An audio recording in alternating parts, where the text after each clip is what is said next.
খোদ বিজেপির লোক যারা তারাই আবার বিচার করবে ন্যায় অন্যায়। তাহলে আদালতে বিজেপির 7 খুন মাফ? না, হে আমাদের কথা নয়, এই জল্পনা রাজনৈতিক মহলে।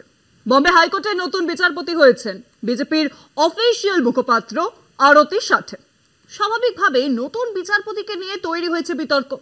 প্রতিবাদ জানিয়েছে তৃণমূল নেতা দেবাংশু ভট্টাচার্য। আইনজীবী এবং প্রাক্তন বিজেপি মুখপাত্র আরতি সাঠেকে বম্বে হাইকোর্টের বিচারপতি হিসেবে নিয়োগের প্রস্তাবে সুপ্রিম কোর্টের অনুমোদন। বম্বে হাইকোর্টে 3 জন আইনজীবীকে বিচারপতি হিসেবে নিয়োগ করেছে সুপ্রিম কোর্টের কলেজিয়াম। আরতি সাঠের নিয়োগ নিয়ে শুরু হয়েছে তুমুল বিতর্ক।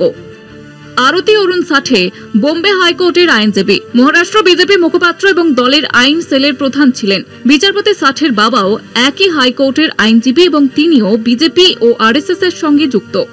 রাজনৈতিক দলের সঙ্গে যুক্ত এমন একজনকে বিচারপতি করা নিয়ে মহারাষ্ট্রের বিরোধী দলগুলি সরব হয়েছে। তাদের বক্তব্য, আরতি অরুণের যোগ্যতা নিয়ে তাদের কোনো প্রশ্ন নেই, কিন্তু কেন্দ্র এবং রাজ্যের শাসক দলের একজন সক্রিয় নেতাকে বিচারপতি করে বিচার ব্যবস্থাকে কলুষিত করা হচ্ছে। প্রতিবাদ জানিয়েছে তৃণমূল নেতা দেবাংশু ভট্টাচার্য।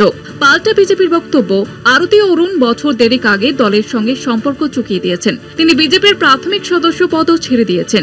বিচার মহলের বক্তব্য, এই জাতীয় বিতর্ক নতুন নয়। বছর দেড়েক আগে গুজরাট হাইকোর্টের এক বিচারপতির নিয়োগ ঘিরেও একই বিতর্ক। সে সময় বিচারপতির শপথ আটকাতে সুপ্রিম কোর্টে মামলা হয়। মহারাষ্ট্রের কংগ্রেস, এনসিপি এবং উদ্ধব ঠাকরের শিবসেনার বক্তব্য, আইনজীবী সাঠের বিচারপতি পদে নিয়োগ বিচার ব্যবস্থাকে গেরুয়াকরণের অপকৌশল। এই রাজনৈতিক খোলা জল এবার কতদূর গড়ায়, নজর থাকবে সেদিকেই। কলকাতা টিভি।